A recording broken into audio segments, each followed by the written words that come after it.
¿sí? Eso ha sido la constante que hemos visto desde los griegos, ¿no? En las estéticas antiguas, la de Platón y la de Aristóteles, hay una teoría del arte.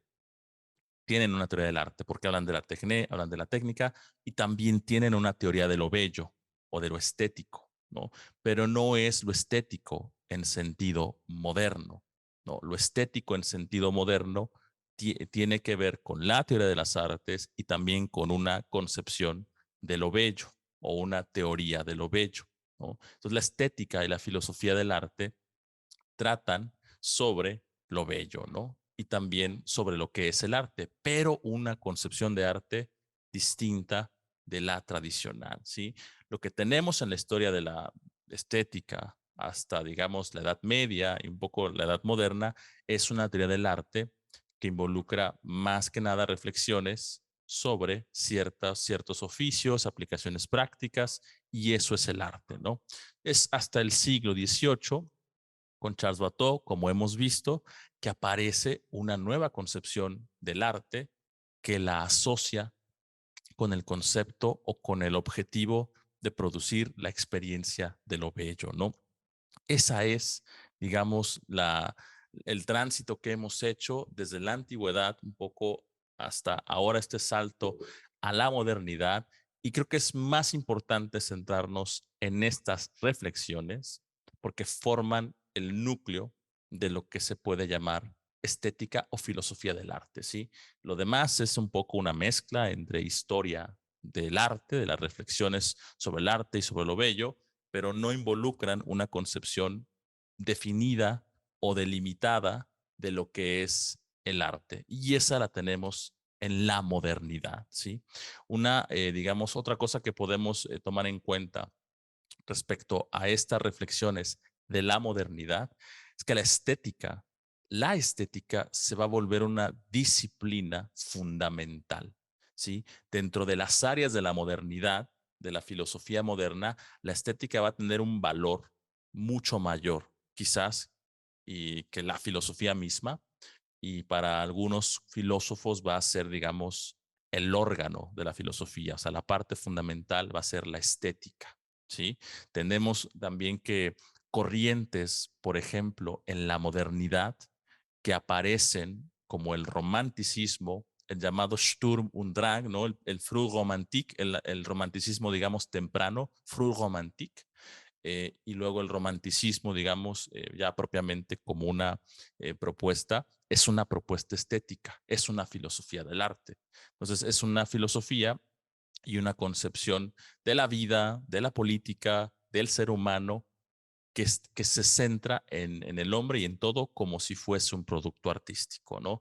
Entonces, el arte se vuelve algo fundamental y es aquí, en la edad moderna, con las reflexiones de los empiristas, donde podemos hablar de una teoría propiamente filosófica del arte, ¿no? Tratar de explicar cómo se produce en nosotros la experiencia de la belleza, ¿no? Y qué clase de experiencia es esa, que no es una experiencia, digamos, moral, no es una experiencia científica de conocimiento y tampoco es una experiencia, digamos, política, sino que va a tener su propia esfera. Eso es algo como primordial que iremos revisando, pero la estética se convierte en algo autónomo, ¿no? Que es lo que estábamos revisando. Si ustedes se acuerdan, también por aquí va Miguel. ¿Cómo estás, Miguel?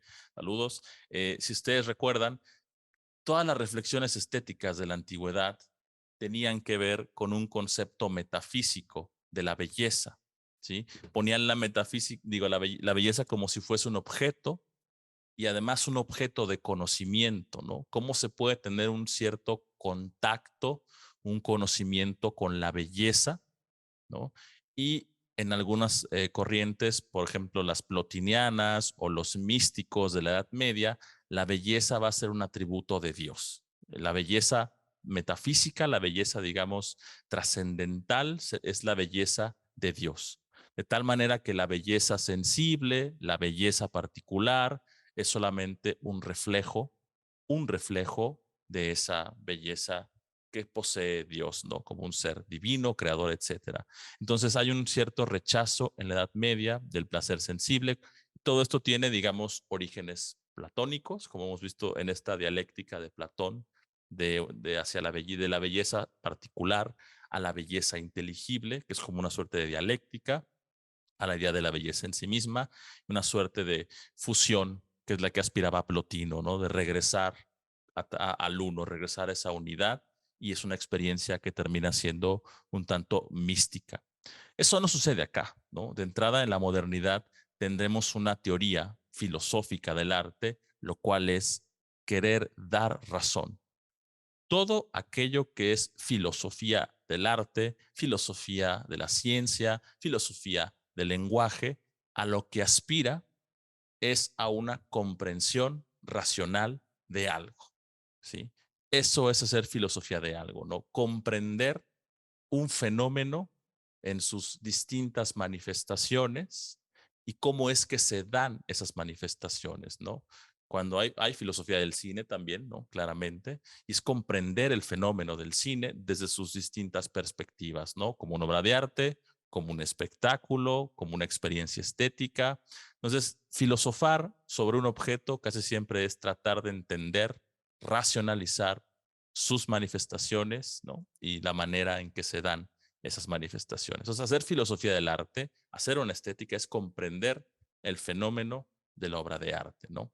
Ese es, digamos, lo que va a ser la filosofía del arte con todo lo que hemos comentado, ¿no? Aquí hay una asociación de la obra de arte con la belleza, ¿sí? Como veíamos, el avance o el gran, digamos, avance para que surja la estética como una disciplina autónoma, como una disciplina con su propia esfera, es ver la obra de arte con su propio tipo de reglas, que la obra de arte y la experiencia estética tiene su propia esfera, no es la moral, no es la ciencia, no es el conocimiento, sino que es una esfera autónoma, independiente. Y eso le va a dar a la estética y a la reflexión sobre el arte una autonomía, que es un poco lo que comentábamos en alguna sesión con la expresión de Schiller, ¿no? Digamos, poeta, dramaturgo alemán, Friedrich Schiller, que decía, el arte es aquello que se da la regla a sí mismo. ¿Sí? Es aquello que se da regla a sí mismo porque no la toma de otro lado.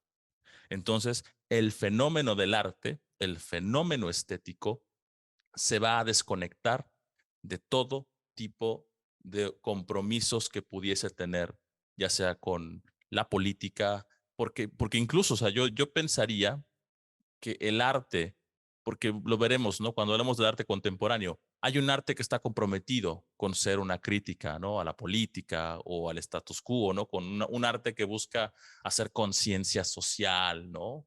Un arte que busca reflexionar y revolucionar las conciencias. Y en realidad, yo creo que eso no hace aquí el arte en la estética moderna, porque si tú haces una obra de arte, o si el artista piensa que su obra de arte debe servir a una finalidad, ya no está pensando la obra de arte de manera independiente por sí misma, sino que le está pensando que va a tener alguna utilidad, ¿sí? Y justamente parte de la experiencia estética moderna es que el arte es una obra cuyo fin se agota en sí misma. No es evangelizar tampoco, no es moralizar, aunque por ahí habrá conexiones, ya verán, con la moralidad, la moral y el arte, pero no es en principio, la obra de arte no obedece a otros fines, ni depende de otros supuestos metafísicos como la belleza de Dios, ¿no? Sino que va a tener que ver con el sujeto, ¿sí? Aquí en la modernidad, otro elemento que aparece importante es el surgimiento de lo que en filosofía se llama subjetividad, ¿sí? La subjetividad significa la perspectiva subjetiva que tiene el hombre y todo aquello que involucra esa perspectiva que el hombre tiene sobre la realidad. Eso es más o menos alguna manera de entender la subjetividad, nuestras capacidades cognitivas, las capacidades que tenemos y que nos permiten experimentar el mundo, que nos permiten actuar moralmente, que nos permiten conocer el mundo, que nos permiten relacionarnos racionalmente con los otros. Todo ese ámbito de subjetividad va a ser el ámbito en el cual la estética va a asentar sus primeras reflexiones, porque es una estética que va a ser desde la perspectiva del sujeto, ¿sí? Recordarán que en sesiones anteriores dijimos que parece que la estética antigua parte desde el punto de vista del artista, del productor, ¿no? Del que realiza la obra de arte y del objeto, ¿no? Porque es el objeto el que tiene esta propiedad de la belleza. Hay una belleza que es un objeto. Cuando Aristóteles clasificaba las artes, Platón también ponía mucho énfasis en el artista, pero el artista entendido como un productor, como un creador de cosas, clasificaban en ese aspecto. Aquí el punto de vista del arte o de la reflexión estética va a ser el del sujeto que tiene una experiencia estética, ¿no? ¿Y qué es una experiencia estética? Ya lo iremos viendo porque es una categoría, experiencia estética, que solo puede aparecer cuando hay un sujeto que tiene esa experiencia, ¿sí? Entonces, tratar de comprender cómo se da esa experiencia del mundo es lo que va a ser la estética moderna. Y es una experiencia muy interesante, una experiencia distinta. Yo creo, por ejemplo, que los animales pueden tener algún tipo de experiencias pragmáticas, digamos, sobre el mundo. Quizás no conozcan el mundo como lo conocemos nosotros científicamente, pero un animal puede usar ciertos elementos del mundo de manera pragmática. Un animal puede sentir placer al saciar su hambre, al saciar su sed, ¿no? Puede sentir placer, un placer de carácter sensible, pero la experiencia estética y el placer que viene asociado de ver un ornamento, de ver algo que nos parece bonito, que nos agrada y que no tiene ninguna utilidad práctica, es algo propio y característico del hombre. Disfrutar de algo de manera contemplativa, sin pensar en una utilidad o en un fin al que sirva, es algo propio de la experiencia estética, ¿no? Y van a exaltar esto los modernos, diciendo que la experiencia estética es algo muy especial y característico del hombre, ¿no? Entonces, eso yo lo vería un poco así. No sé también qué piensen ustedes. Yo no creo que los animales pudiesen sentir un placer de carácter estético.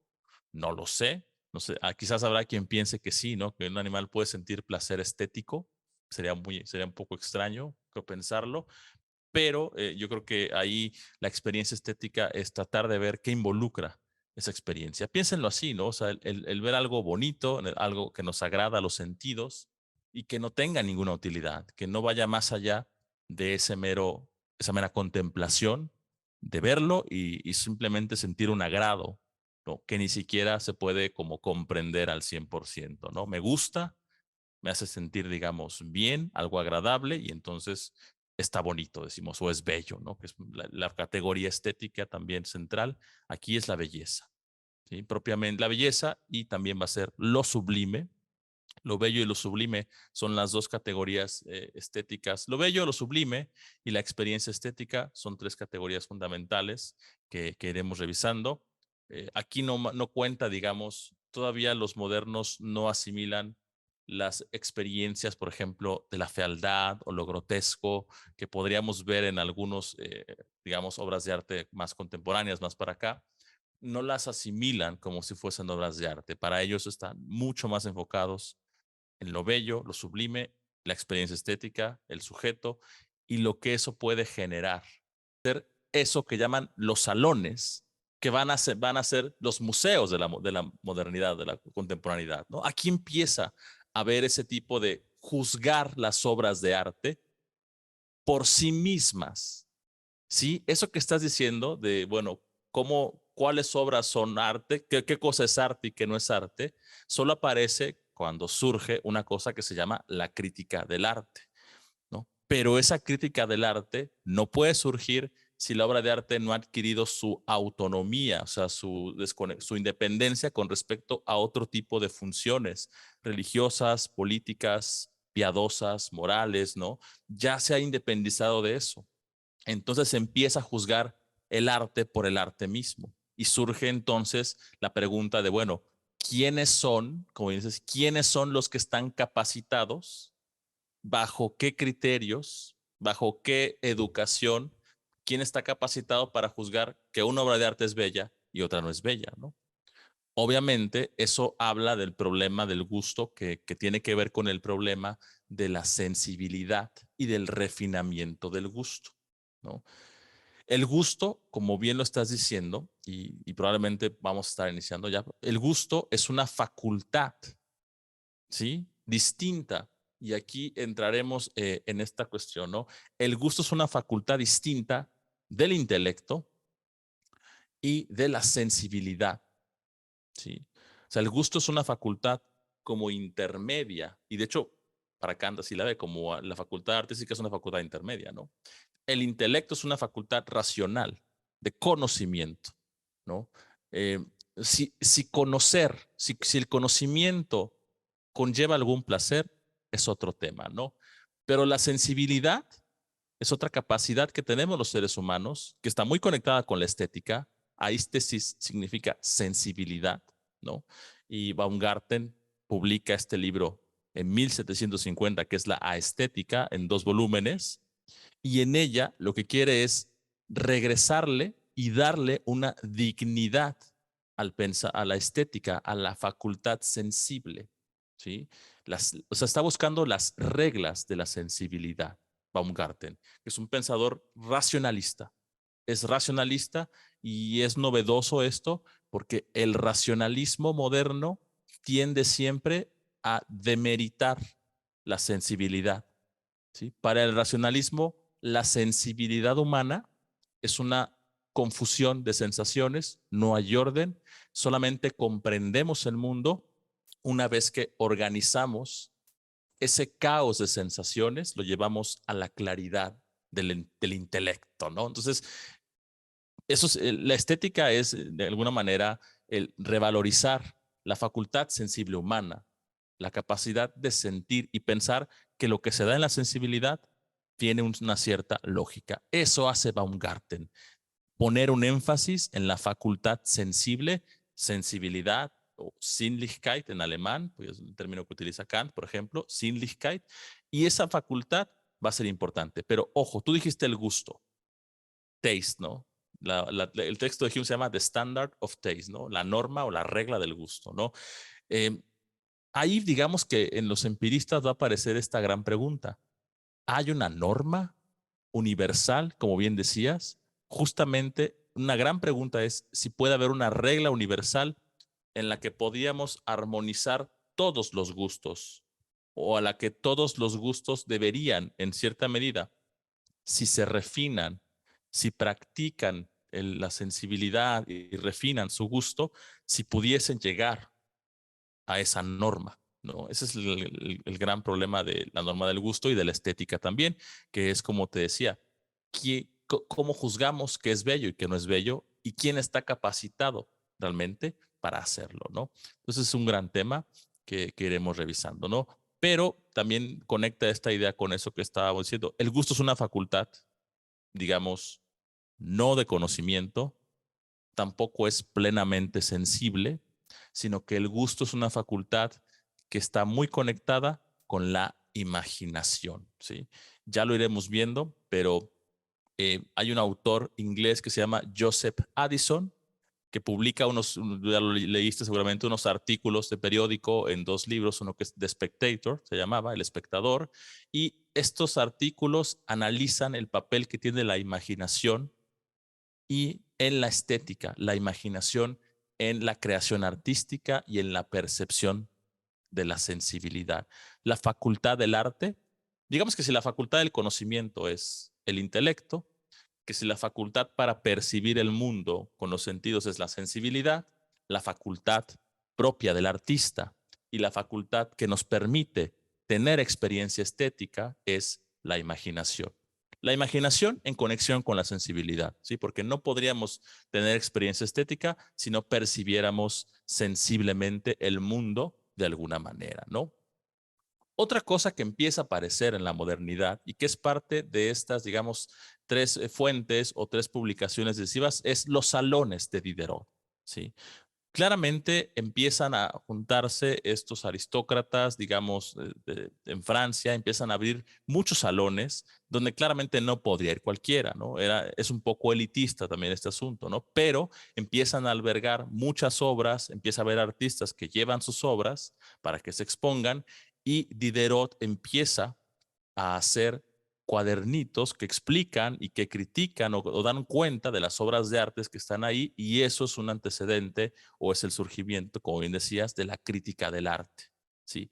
¿Qué es hacer crítica del arte, no? Hablar de por qué una obra de arte es arte y no es un montón de basura, por ejemplo, ¿no? Un poco más o menos así. Un poco como los museos hoy en día, ¿no? Que tienen un montón de basura por ahí, que no sabían acomodar en su casa los artistas y lo llevaron al museo y dijeron, esto es una obra de arte, ¿no? Pero un poco eso hacía, digamos, Diderot, ¿no? En esos panfletillos había crítica de arte, ¿no? Es el surgimiento también de la estética con esto. Y otro autor alemán, Johann Winkelmann, ¿no? Winkelmann es un autor importante porque publica un libro en el 64 que se llama Historia del arte en la antigüedad. Entonces, no solamente la estética surge con una reflexión filosófica sobre la sensibilidad humana y la importancia de la imaginación, con la crítica del arte y esta autonomía del arte por sí mismo en estos salones en Francia, sino que también empieza a surgir la historia del arte, ¿sí?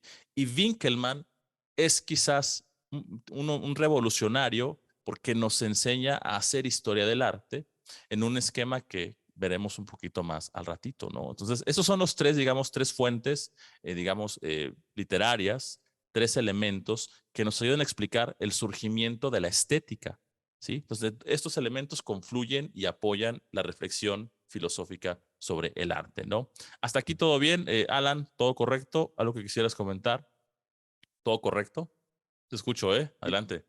Sí, todo muy bien, muchas gracias. Saludos a todos. Sí, me parece que la modernidad es como este parteaguas que mencionabas entre el Uh -huh, objetivismo, que se había heredado desde la uh antigüedad, ¿no? -huh, uh Y -huh. el subjetivismo. Justo terminé de leer hace rato la Poética de Aristóteles, que habíamos comentado como Perfecto. posibilidad de leer, y hay unas cosas que resuenan absurdas hoy, ¿no? Como el querer hacerle unas normas o Uh reglas -huh. tan rígidas al arte, sobre todo escénico, y en Ok. donde la relación ordenada es decir, el objeto o la relación de las partes del objeto de la obra creada, Uh -huh. eran lo que se determinaba como arte o no, el gusto. En contraste Ok. con cómo la modernidad se enfoca más en la armonía del espectador con el objeto o la obra que tiene frente a sí mismo, ¿no? Ok.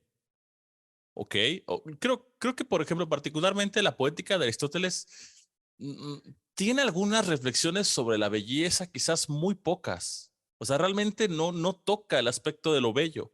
¿Recuerdas que en la sesión anterior dijimos que para Aristóteles lo bello, qué clase, qué rama de la filosofía trataba lo bello? Pues la metafísica. O sea, es una reflexión metafísica sobre la belleza. La poética, o sea, la poética, digamos que tiene algunos elementos, ¿no? Particularmente tiene una parte sobre la catarsis hacia el final, ¿no? Cómo las pasiones y cómo se construye una obra, una tragedia, ¿no? Que produzca una experiencia catártica en el espectador. Eso es muy interesante, ¿no? Pero si te fijas, no es una teoría estética, es más una teoría del arte y del arte, entendido el arte como la producción de obras, de tragedias, de comedias, de epopeyas, ¿no? Cómo se da, cómo se construye. Y si existen ciertas reglas que se pudiesen aplicar para hacer una buena tragedia, ¿no? Eso no resuena con lo que entendemos por una teoría de lo bello o de la estética moderna. Está mucho más centrada en cómo se produce, cómo se escribe, qué partes debe tener, qué orden debe llevar, cómo se debe generar esta catarsis en el sujeto. Está pensando más en el objeto artístico y en su producción y en sus reglas de producción que en la experiencia que tiene el sujeto, más o menos, ¿no? Eso es teoría del arte, ¿no? Te escucho, Ana. Sí, parece más un manual, ¿no? Casi, casi. Y muy moralizante, de hecho, también. Y también me hizo darme cuenta ¿Sí? de por qué se entiende lo bello, se asocia lo bello o asociaban lo bello los griegos con lo bueno y lo verdadero, Uh ¿no? -huh. Es como mucho esta relación que no tiene nada que ver con con el paradigma de la modernidad. ¿no? que es el que Esa estamos mucho más acostumbrados hoy. Sí, o sea, lo bello y lo bueno son categorías metafísicas para los griegos. Son conceptos que tienen cierta realidad en el mundo y todo lo bello es bueno y lo bueno es bello. Hay una como conexión, pero lo bueno para ellos tiene un sentido, como dices, moral, ¿no? En Sócrates lo veíamos, esta unión, ¿no? Que hace Sócrates entre el kalos, lo bello, y el agathón, lo bueno, que llama la calocagacía, como una suerte de nobleza moral en el individuo. Recuerda que para ellos era bella esa como propiedad del alma, ¿no? Moralidad, etcétera. Lo bello era también, como recordarás, muchas cosas, ¿no? O sea, la belleza era si bien era una categoría metafísica, como un objeto real, se aplicaba a las mujeres, a los hombres, a la moralidad, a las leyes, etcétera. O sea, tenía un campo de extensión muy grande, ¿no? ¿Qué más decía Platón que era bello? La sabiduría, las ciencias, ¿no? Estos axiomas de la metafísica. O sea, era muy amplio el concepto de lo bello, ¿no? Aquí lo bello va a ser como acotado a ciertas obras y a ciertas experiencias, ¿no? Por eso la ciencia en la modernidad no se asocia con la belleza ya, ¿sí? Todo esto que vimos de que cómo la estética o la reflexión sobre lo bello estaba asociada con dos cosas, con la parte que decías de un manual con reglas para producir una cosa, ¿no? O sea, si yo te hiciera un manual de cómo construir una silla, ¿no? Paso a paso, cómo crear una silla, eso sería para un griego teoría del arte, sería teoría del arte. Si te hago un manual de medicina para detectar enfermedades en un individuo, un manual, conocimientos, cómo aplicarlo, eso es teoría del arte para ellos, ¿no? Entonces, la poética es un manual que analiza ciertos productos artísticos bajo cierto contexto, digamos, de los de Aristóteles, que tampoco está muy desarrollado lo que es la poesía, como las divisiones de la poesía, etcétera, pero hace anotaciones importantes Aristóteles, ¿no? Define qué es la tragedia, qué es la epopeya, qué es la historia, ¿no?